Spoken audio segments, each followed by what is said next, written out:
Hi everyone, this is Kirill, and I'm a YouTuber. Please subscribe to my channel for real-life stories. Today, I want to share an incredible event that took place here in the United States, demonstrating how a single moment can upend everything you thought you knew. Katie Sanders lived in a modest two-bedroom apartment in a quiet suburb near a mid-sized American city. Rows of similar brick buildings lined the block, each with a tiny lawn and a worn sidewalk. She was 25, working as an assistant manager at a local shipping firm, stable but monotonous. Most nights, she came home drained, content to sink into the couch and escape into a show or a good book. This particular evening felt no different, until the doorbell rang just as she was about to relax. She reluctantly paused her streaming, stood, and went to check. Peering through the peephole, Katie saw a man about her age, shuffling anxiously in the dim corridor. She opened the door a few inches. "Hi," he greeted, voice calm yet strangely familiar. "Sorry to bother you. I'm looking for Katie Sanders. Someone told me she lives here." Katie's heartbeat quickened. "I'm Katie," she answered. "Do we know each other?" A flicker of relief crossed his face. "My name's Andrew Knight. I believe you knew my brother, Alex Knight." Hearing Alex's name was like a jolt of electricity. He'd been her first serious love, a college romance that ended in heartbreak when life pulled them in separate directions. Katie had learned of Alex's tragic accident through a mutual friend, but never found closure. Now, this stranger claimed to be his brother. Trying to steady her voice, Katie stepped aside. "Come in," she said, leading him into her small living room. It was furnished with a second-hand couch, a battered coffee table, and a dusty shelf of paperbacks. Andrew glanced around, shoulders tense. "This must sound crazy. Alex never mentioned me because he didn't know I existed. We were twins, separated at birth. I only discovered the truth a few months ago and managed to track him here, but I learned he died 2 years back. People said you were important to him." Katie felt her stomach tighten. "He never talked about any family," she murmured, gesturing for him to sit. "I'm so sorry you never got the chance to meet him." Andrew's eyes, a mirror of Alex's, filled with a quiet sorrow. "I guess that's why I'm here, trying to piece together who he was, what he cared about. I know this is sudden." Katie offered a tentative nod. "I can try to help. Might as well sit in the kitchen. I'll make some coffee." They moved to the narrow kitchen, where Katie brewed a fresh pot while Andrew hovered near a small, wobbly table. Once the coffee was ready, they sat down, and Katie began talking about how she met Alex in her sophomore year. His irrepressible humor, his drive to succeed, the warmth that drew people to him. Andrew listened, occasionally closing his eyes as if absorbing every word. The resemblance to Alex was uncanny, but he carried his own aura, more subdued, tempered by the shock of losing a sibling he'd never known. When Katie described the gradual drift that led to her and Alex splitting up and the wave of guilt she felt later, Andrew's expression darkened with empathy. "I'm sorry," he said quietly. "It must be hard, revisiting all that." Katie shrugged, though her voice wavered. "I always wondered how he was doing, until one day I heard he was gone. It felt unreal." Andrew hesitated before speaking again. "I don't have much money or anywhere to go right now. If it's not too big an imposition, could I stay here for a couple of nights? I promise I'll keep to myself." Logic told Katie to be cautious. Yet she remembered that raw ache upon learning Alex was gone. Seeing Andrew's face, hearing his voice, ignited a need to help him, maybe as a way to honor what Alex once meant to her. "The couch isn't much," she said, "but it's yours if you need it." Relief crossed Andrew's features. "Thank you. Really." Katie rummaged through a hallway closet, finding an extra pillow and a worn blanket. Handing them over, she caught the hint of gratitude in Andrew's eyes. It was surreal, just an hour ago. She'd been anticipating a quiet evening, never guessing her routine would be shattered by a visitor with a link to her past. Before heading to bed, she lingered in the living room for a moment, watching Andrew carefully spread the blanket across the couch. The memory of Alex surfaced again, his smile, his optimism, the lingering sense of what could have been. She wondered if Andrew could help her finally reconcile with that loss. In her bedroom, Katie closed the door, leaned against it, and released a shaky breath. Sleep felt distant, her thoughts cycling through old memories and new questions. The hum of a passing car outside reminded her that life moved on, no matter how unprepared one was for sudden change. Yet a small part of her clung to the hope that maybe, in sharing their separate grief, She and Andrew could find answers neither had imagined. So ended the day that began in routine and ended in upheaval. Neither Katie nor Andrew had any clue how their connection, born from tragedy and bound by curiosity, would transform both their lives. All Katie knew was that the past she'd locked away had suddenly knocked on her door, and she had answered, uncertain but willing to see where this unexpected path might lead. Before turning off the lights, Katie stood in front of a framed photo on her dresser, a snapshot of her and Alex laughing at some campus event, both of them so young and hopeful. She hadn't looked at that picture in months, and the ache in her chest felt surprisingly fresh. Yet there was also a faint sense of calm, as if Andrew's appearance might be a chance to heal old wounds. The twin she'd never known existed was now sleeping in her living room, carrying his own sorrow and questions. Somehow, that shared pain connected them. With a final glance at the photo, Katie switched off the lamp, letting the shadows settle around her. Tomorrow, she thought, would bring new conversations and, perhaps, new beginnings. That night, she barely slept. Every time she closed her eyes, Alex's voice echoed in her mind. Road trips, late-night study marathons, the dreams they once shared. Now Andrew's face overlapped with those memories, forcing her to confront a blend of grief and curiosity she couldn't escape. She found herself wondering what Alex would have done if he'd discovered a twin, whether it might have changed his path and hers.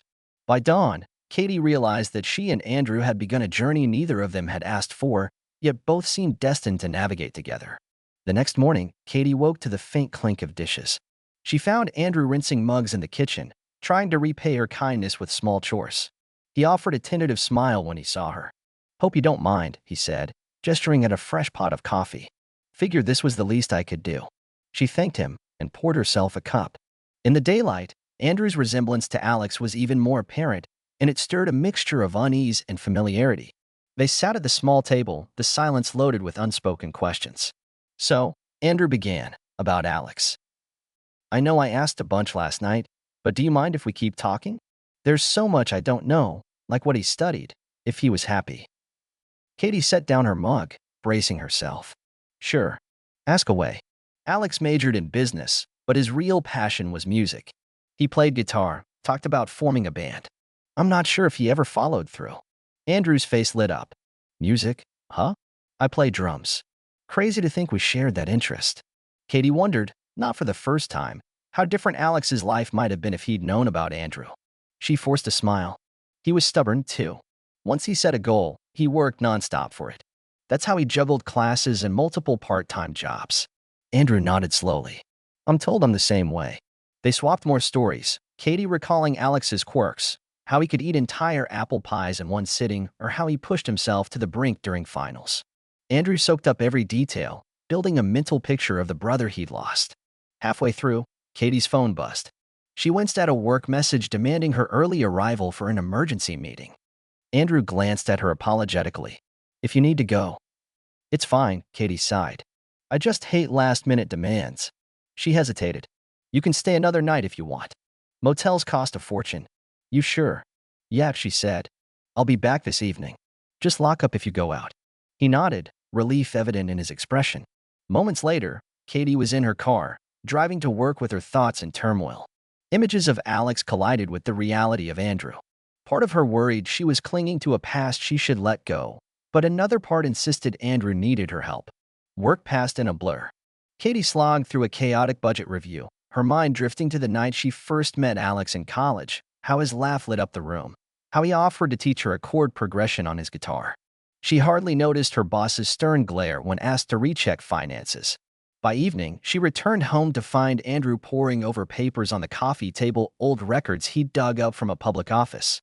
There were addresses, expired licenses, and a vague accident report. "No mechanical issues, no bad weather," Andrew said grimly. "He just lost control." Katie swallowed hard, recalling the day she heard the news.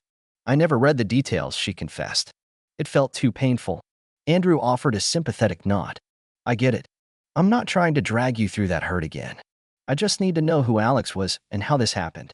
They ordered pizza for dinner, sitting on the worn couch and sharing more memories. Andrew asked if Alex had regrets, if he ever talked about traveling or starting a family. Katie found herself recalling moments she'd long tried to bury. Each memory left her both raw and oddly lighter, as though sharing the pain eased it. As they finished, Andrew ventured a quiet question. If things had been different, do you think you and Alex would have stayed together? Katie felt her chest tighten. Sometimes I wonder. We were young, chasing big dreams. Maybe if we'd both slowed down. Her voice trailed off, heavy with unspoken grief. Andrew just nodded, understanding in his eyes. That night, Katie told him he could stay as long as he needed.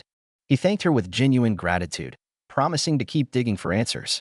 In her bedroom, Katie found it strangely easy to trust him. His desire to know Alex felt sincere, and in giving him pieces of Alex's life, she sensed she was also healing something inside herself. Later, she lay awake, memories of Alex tangled with the sight of Andrew poring over dusty files. She wondered what else they would uncover and if piecing together Alex's final months would bring peace or just reopen wounds. The echoes of the past grew louder, but Katie sensed a fragile hope in sharing them with someone who understood. Maybe, together, they could find the closure she'd thought impossible. That night, Katie struggled to sleep.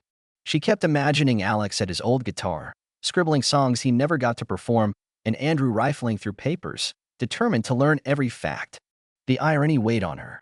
Two people who loved Alex in their own ways, meeting only after his death. And yet it brought a flicker of comfort, the sense that perhaps they could mend the void he'd left behind. Sometimes she wondered if that was what Alex would have wanted, to see them connect, rather than suffer alone. In the days that followed, Andrew delved deeper into the city archives, uncovering old job applications and a lease agreement for a tiny studio Alex once rented. Katie, juggling her workload, tried to help by pointing him toward former classmates. One evening, she invited a college friend over who remembered Alex well. They swapped stories of late-night cram sessions and how Alex hummed new melodies under his breath. Each detail made Andrew smile with bittersweet wonder, as though he were assembling a puzzle missing its most crucial piece. Despite the grief, Katie found solace in sharing these memories. She and Andrew discovered small parallels in their interests, favorite shows, mutual dislikes, even the same brand of coffee. Sometimes Katie questioned the wisdom of letting Andrew stay, but each morning, she felt more certain they needed each other's understanding. And while the past still hurt, it no longer felt like a dark tunnel with no way out. Together, they were shining a light on Alex's life, forging a bond neither of them had foreseen. Late one night, after a rough day at work, Katie returned to find Andrew dozing on the couch with an open laptop. A spreadsheet of Alex's old addresses flickered on the screen, evidence of Andrew's relentless search for answers. Katie gently closed the laptop and draped a blanket over him. In that tender gesture, she realized she no longer saw Andrew as a stranger, but as someone walking the same path of grief, seeking hope where there seemed to be none. She whispered a silent wish that one day they'd both find peace, a peace Alex himself had never fully found. Days turned into weeks, and Andrew's presence in Katie's apartment became an unspoken routine. He slept on the couch, stacking his meager belongings neatly in a corner. In the mornings, they shared coffee and small talk before Katie left for work. In the evenings, they pieced together fragments of Alex's life. Sometimes Katie wondered if it was healthy, this constant dwelling on the past. Yet she couldn't deny a growing closeness between her and Andrew, one that felt both comforting and unsettling. One Friday night, Katie suggested they go out for a burger instead of ordering takeout again. Andrew hesitated. He was short on cash, but she waved off his concerns. "My treat," she insisted. "We need a break from leftover pizza." They drove to a modest diner on the edge of town, with red vinyl booths and neon signs evoking a vintage feel. Over burgers and fries, they talked about lighter things, music gigs Andrew had played, odd jobs Katie once had. It was the first time in weeks they hadn't brought up Alex, and for a moment, it felt normal, like two friends grabbing a casual meal. Yet that fleeting normalcy only highlighted an undercurrent of stronger emotions. At one point, Andrew paused and regarded Katie with a mix of relief and regret. "I don't know how to thank you," he said, "for letting me stay, for helping me learn about Alex. Without you, I'd be lost." Katie set down her burger. "You don't have to thank me.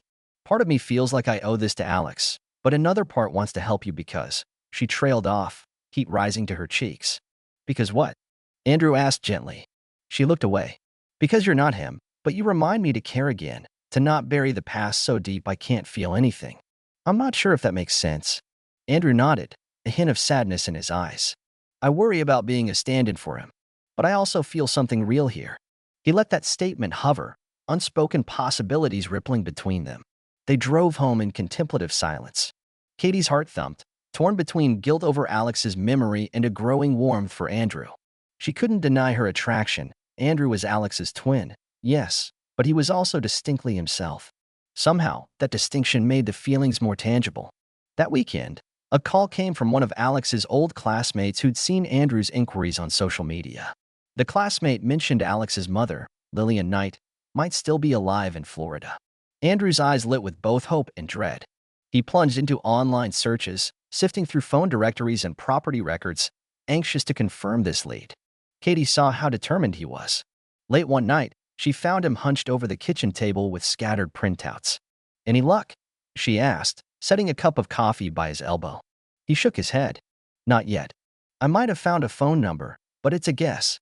I just need to try. Even if Lillian and Alex were never close, it's the only clue I have." Katie touched his shoulder.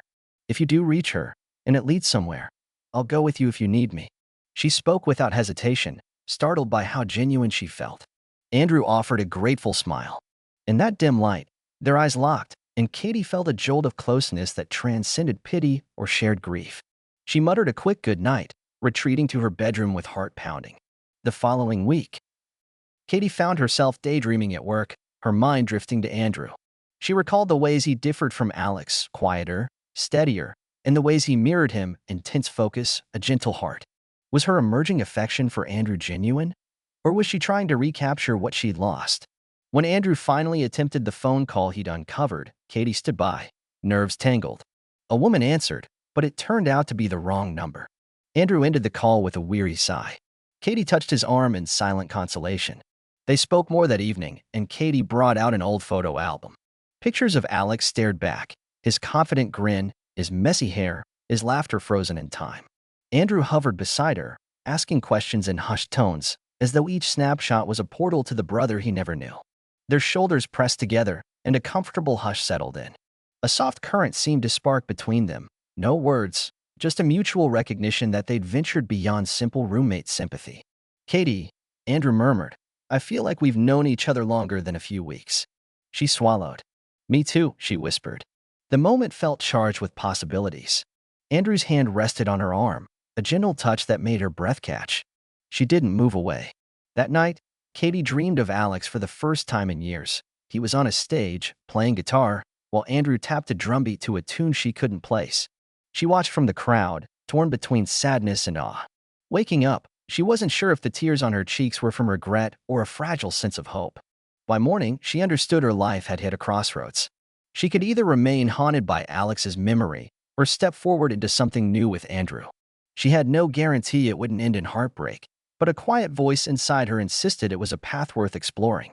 Perhaps in reaching for Andrew's hand, she might finally let Alex's memory rest in peace, knowing he'd led them both to a place where healing felt possible. In the following week, Andrew's hunt for Lillian Knight paid off. One address in Florida looked promising, and by cross-referencing phone listings, he found a number. One late evening, he sat at the kitchen table, phone in hand, nerves buzzing. Katie hovered, stomach knotted with anticipation. He dialed, waiting through several rings until a frail-sounding woman answered. Andrew haltingly introduced himself as someone who believed she might be his birth mother. On the other end, the woman gasped and admitted she was Lillian. She spoke in trembling tones, describing how she'd been desperate and alone, convinced that giving up the twins was the only option. Andrew's face twisted with conflicting emotions as he asked about Alex and why they'd been separated. Katie watched him fight to keep steady. At one point, he grabbed her hand under the table, holding on as though she were a lifeline. She squeezed back, aching at the heartbreak in his eyes. When the call ended, Andrew set the phone down and covered his face. "You okay?" Katie whispered. He shook his head. "She wants to meet, but said she's sorry. She couldn't handle both of us back then. She thought Alex stayed with our birth father, but apparently he ended up with an aunt. I told her he died, and he broke off, tears threatening. I'll never forget her cry." Katie wrapped an arm around him. "Take a breath. This is what you've been searching for, right?" "Answers." Andrew nodded, voice shaking.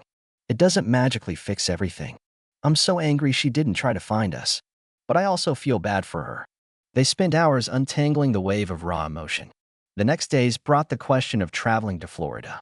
Lillian had invited Andrew, but he couldn't decide.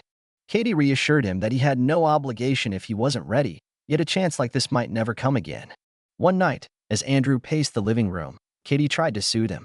Even if she only wants absolution, maybe hearing her story will help you. You can forgive or not on your own terms.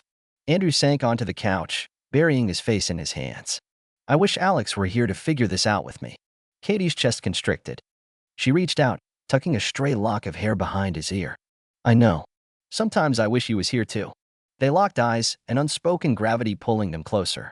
Katie leaned in, pressing a tentative kiss to Andrew's lips. It felt delicate, charged, and frighteningly right.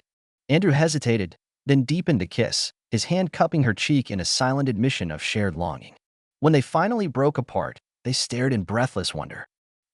I'm sorry if that's too much, Katie blurted. Andrew shook his head. No, don't apologize. I've wanted, he exhaled. I just never knew if it was fair, considering Alex. Tears brimmed in Katie's eyes. You're not replacing him. This is about us, what we've become. I can't ignore how I feel. They held each other, wordless emotions racing between them. That night, Andrew still slept on the couch, but they both sensed a profound shift. Morning brought the ache of countless questions. How would people react if they learned she was dating her late ex's twin brother? How would her parents see this? And what would happen if Andrew met Lillian and unlocked old wounds too severe to heal? He noticed her anxiety and, one afternoon, while they sorted through Alex's photos, Andrew placed a warm hand over hers. We'll figure it out, he said simply. I don't care what people think. I just care that this feels real.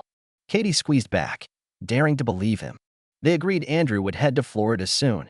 Katie said she'd join him if he wanted. First, though, he needed a few days to gather his courage and prepare for meeting the mother who'd given him away. Katie understood, vowing to stand by him, no matter the outcome.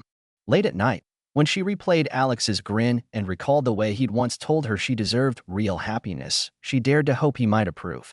Perhaps love, in all its unexpected forms, was better than shutting oneself off for fear of judgment.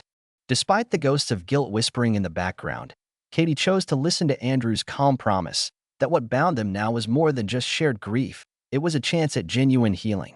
A week later, Andrew booked a flight to Florida. Tension filled Katie's apartment as he packed a duffel bag. The night before he left, they shared a quiet dinner, neither with much appetite.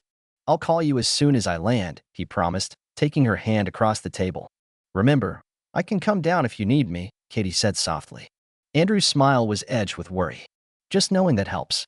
At the airport, they hugged for a long moment at security. Katie watched him vanish into the crowd, her heart pounding with a mix of hope and fear. In his absence, she returned to her routine, work, errands, nights on the couch with random shows, but her thoughts never strayed far from him. When he finally called, his voice trembled with emotion. He'd met Lillian, who sobbed her apologies, admitting she believed the twins were better off without her. Andrew sounded both drained and relieved. It's not perfect, he said, but I'm not drowning in questions anymore. Katie exhaled, tears in her eyes. I'm so glad. When are you coming back? Tomorrow, Andrew replied. Then maybe we can figure out what's next. His return felt like a turning point. They fell into each other's arms the second he walked through the door, exchanging stories about his trip and Lillian's remorse. Days later, Katie brought Andrew to meet her parents.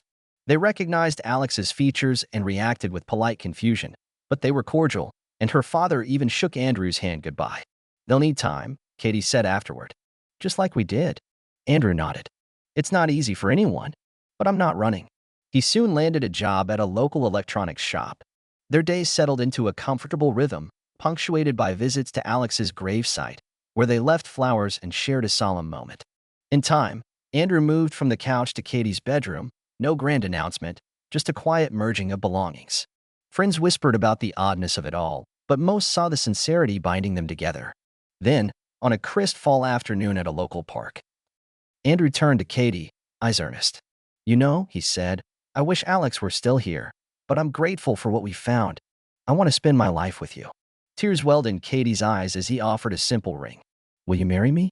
She whispered yes, and they set a courthouse date. Katie wore a plain white dress. Andrew donned a modest suit. A few close friends and family gathered with cautious but genuine support. Even Lillian sent a bouquet from Florida. Under the official lights, they exchanged vows, hands clasped, each acknowledging the past that had led them here.